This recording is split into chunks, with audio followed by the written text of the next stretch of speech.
late June, I decided to take a trip to my mountain home up the Poconos. I didn't know why I decided to go at that time. It was a very stormy night. I just felt I had to get out of the noise of the city. As I drove, there was a roadblock. I asked the officer what was going on. He said the bridge is out due to the storm. I asked him if there's another way to get to my destination. He said yes. So he told me to turn around and take the first right. As I turned on the road, it was very dark. There was no street lights. Meanwhile, the rain was getting harder and harder.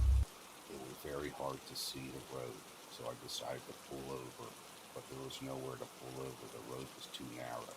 Then finally there was a small area on the side of the road to pull over.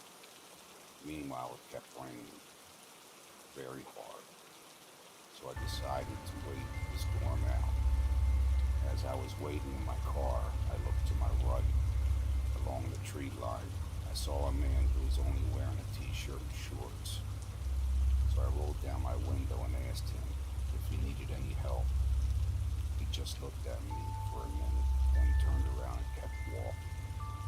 I lost sight of him because of the heavy rain and the darkness. The rain didn't seem to let up, so I decided to keep driving. So as I drove, there he was again. I decided to ask him again if he needed any help. This time he said yes. So he got into my car, and I said to him, "What's going on? Why are you walking on this dark road on a stormy night?" He looked at me and said, "I'm not having a good night. My car broke down and my cell phone got wet." I asked him if he was alone. He said yes. "I'm alone now. My wife is back in the car." It was strange to leave his wife back in the car all alone. I asked him, "Do you want me to drive back to your car to see if your wife's alright?" He said yes, if I want. So I turned the car around and drove to his car. We got there and the man wouldn't get out of my car. I said to him, "I'm going to go myself to see if she's alright." As I approached the car, I looked in from the driver's side window, and there she was. As I looked closer, I noticed she didn't have a head. I started to panic and started to run towards my car, grab my cell phone to call the police.